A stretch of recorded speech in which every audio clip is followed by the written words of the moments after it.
Fala pessoal, meu nome é Michael Maia, seja bem-vindo ao canal Dissecando. O Natal está chegando e eu tinha que trazer aqui para esse quadro esse filme que revolucionou o mundo cinematográfico, o gênero do terror, a fantasia e, claro, se tornou um ícone do Natal. Eu diria que é o filme que envolve terror mais fofo da história. Se você não conhece esse quadro clássico, eu sempre pego aqui um clássico, do terror pra gente dissecar. Trazer para vocês curiosidades, bastidores, bilheterias, enfim. E nada melhor que trazer Gremlins pra cá, até porque o Natal tá chegando já, é semana que vem. Antes de mais nada, encarecidamente eu peço para que você deixe um like aqui nesse vídeo, ajuda esse criador de conteúdo. É só isso que eu peço, ajuda o canal a crescer, eu conto com vocês para isso, beleza? Claro, se você não é inscrito, se você é novo aqui, já se inscreve, ativa o sininho para não perder as notificações.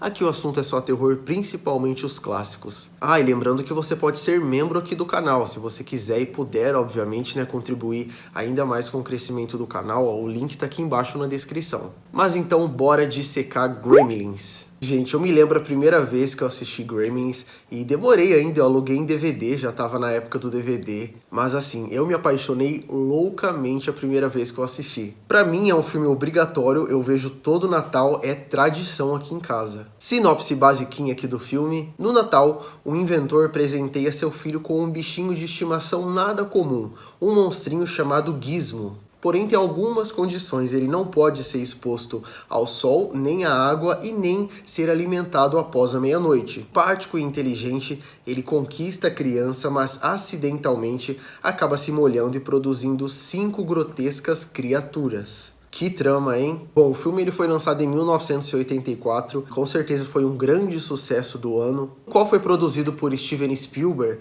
e dirigido por Joe Dante, que também dirigiu Grito de Horror, Pequenos Guerreiros, entre outros clássicos aí. Galera, o filme custou 11 milhões de dólares para ser feito. Porém, devido ao enorme sucesso, ele arrecadou cerca de 153 milhões de dólares. É sucesso que fala, Foi a 4ª maior bilheteria do ano, ficando atrás somente de Um Tira da Pesada, Os Caça-Fantasmas e Indiana Jones. Gente, agora papo sério, quem nunca quis ter um gizmo em casa? Esses bichinhos são as coisinhas mais fofas que eu já vi na minha vida. A estética desse monstrinho é algo assim surreal. Aquela carinha achatada dele, aquelas orelhonas enormes. Essa figura aí se tornou um marco, E fala sério, o que era pra ser algo monstruoso se tornou um nenê. Mas primeiramente os monstros, as versões endiabradinhos aí, vamos falar assim, eles foram inspirados em ratos que atacavam o apartamento do roteirista. Aqui o roteirista é o Chris Columbus, e Chris morava em um loft em Manhattan. Todas as vezes que ele voltava para casa, esses ruídos assustadores aí desses ratos aterrorizava o Chris. Então, devido a isso, ele teve a ideia de criar esses monstrinhos aí. E uma curiosidade legal, já que a gente tá falando do roteirista, vocês sabiam que a primeira versão de Gremlins era para ser muito mais sombria? Sim, esses monstrenhos aí, basicamente, eles iriam comer o cachorro do Billy, que é um personagem do filme. Eles iriam decapitar a sua mãe e jogar a cabeça dela escada abaixo. Puro horror, Olha, eu, sinceramente falando, iria adorar essa versão.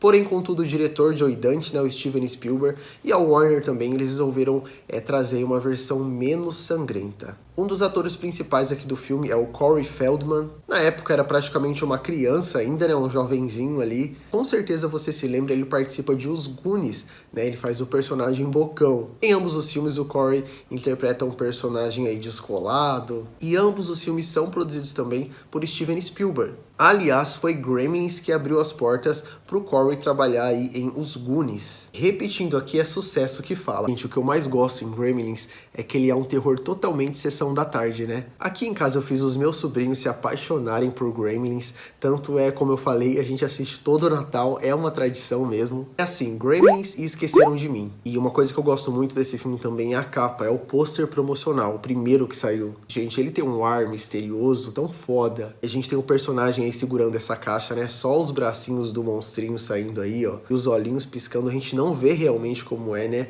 a criaturazinha. E eu fico imaginando na época, na promoção pro cinema e tudo mais, a curiosidade que isso despertava nas pessoas para ver como que seria esse monstrinho aí. Inclusive, imagina assistir esse clássico no cinema, que delícia que deveria ser. Você sabia que primeiramente o Tim Burton foi cotado para dirigir esse filme? Mas ele não tinha tanta experiência assim em trabalhar em longa-metragem, então ficou por conta do Joe Dante mesmo. Mas é legal saber, né? Imagina se tivesse sido dirigido pelo Tim Burton, eu acho que ia sair mais maluquices ainda. E obviamente entrou na parceria de produção aí o Steven Spielberg, que aqui mudou a forma como os filmes eram classificados. Em 84, ele introduziu a classificação indicativa a partir de 13 anos, o famoso PG-13. Gente, ele, inclusive, o Spielberg, ele faz uma participação especial no filme, em Gremlins. Como um homem ali numa cadeira de rodas, é uma aparição bem rápida, mas que foi marcante aí principalmente para os fãs. É o que eu sempre falo, esse filme ele carrega uma magia por anos e anos que não acaba, e ele é bem equilibrado, né, na questão da comédia e do terror, é aquele famoso terrir, mas é numa dosagem super correta, é super bacana isso aqui, funciona muito bem, e o filme também é uma crítica ao consumismo, acredite se quiser. Inicialmente os monstrinhos aí, eles não dialogavam entre si, eles seriam mudos. Porém, eles resolveram mudar isso para ajudar na distribuição internacional do filme, então isso ajudou muito.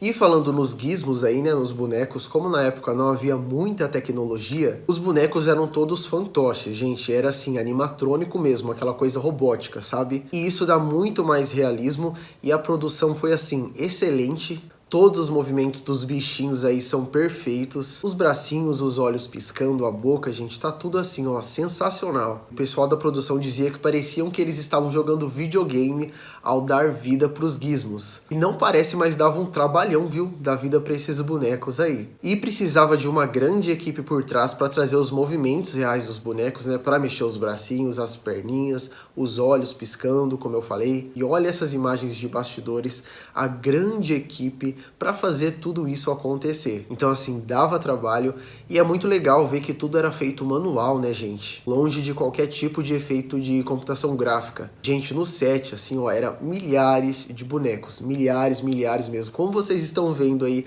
nas imagens. Era uma coisa assim, surreal. Eles até brincam, eles dizem que Gremlins foi o filme com mais pessoas e bonecos em um único ambiente da história. Porém, tem os contras aí também para se trabalhar com boneco, né, com robótico, que não é nada fácil. E mesmo em Gremlins temos alguns errinhos aí em cena que não passam despercebidos. No filme, no take original, tem uma cena onde o monstrinho ele tá atacando pratos na personagem ali. Aparece acidentalmente o cabo responsável pela movimentação do boneco ali nos bracinhos. Porém, esse é um erro que já foi consertado, né, para as versões que saíram depois em DVD e em Blu-ray. Inclusive, ó, como não ter na coleção, né, esse clássico estupendo. Há um outro momento em Gremlins também, uma cena em que a mãe do Billy empurra, né, um monstrinho desse para dentro do micro-ondas e é possível ver parte do cabelo da pessoa responsável que tá ali dando vida, né, movimento ao boneco. Bem no momento ali em que o bichinho tá de costas para as câmeras também. Então, assim, são errinhos que como qualquer outro filme tem, gente, anos 80, é normal isso. Acima de tudo, o filme trouxe uma inovação no uso de balões, principalmente nessa cena aí do micro-ondas, né?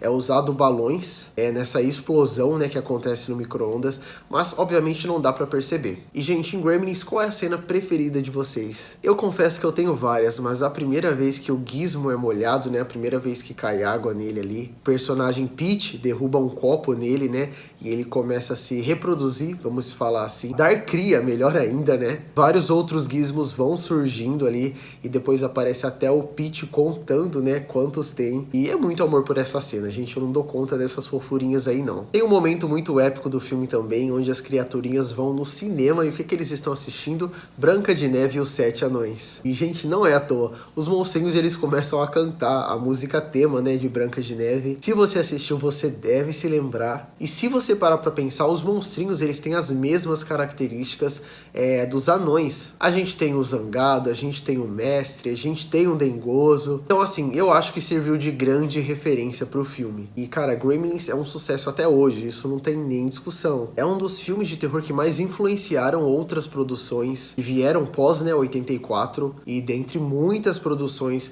que beberam dessa fonte aí, tá a série de terror teen, né, Stranger Things, o qual é um grande sucesso também. Vocês estão vendo mais imagens aí de bastidores. E eu gosto muito de ver essa coisa de como o filme foi feito, né? O trabalho realmente que dava para levar isso em cena, as locações, os sets, tudo que era usado ali para contribuir para sair uma cena perfeita. E eu tenho certeza que foi um trabalho que eles olharam para trás depois e falaram, valeu a pena. Tanto é que tivemos uma continuação, né? Gremlins 2 foi lançado em 1990 do mesmo diretor, Joe Dante, cujo nome é Gremlins 2: A Nova Geração. Esse foi um filme que não agradou tanto assim o público, não foi tão icônico quanto o primeiro. Eu gosto, tenho um sentimento por esse filme, mas com certeza não chega nem aos pés do que foi o clássico, né? Inclusive tem muita gente que não assistiu Gremlins 2 por causa das críticas negativas, né? Mas deu uma chance.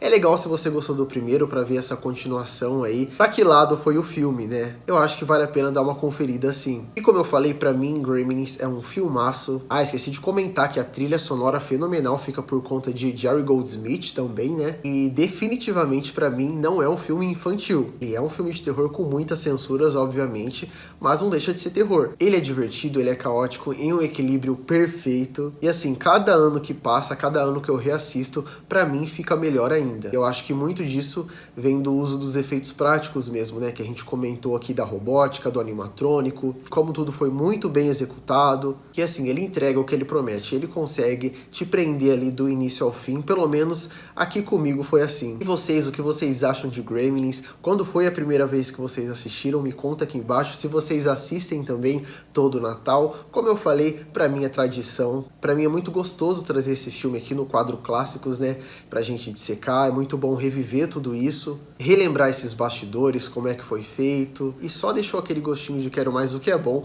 porque semana estarei assistindo Gremlins sim no Natal, mais uma vez. Muito obrigado a todo mundo que está assistindo o vídeo até aqui, e até o próximo vídeo.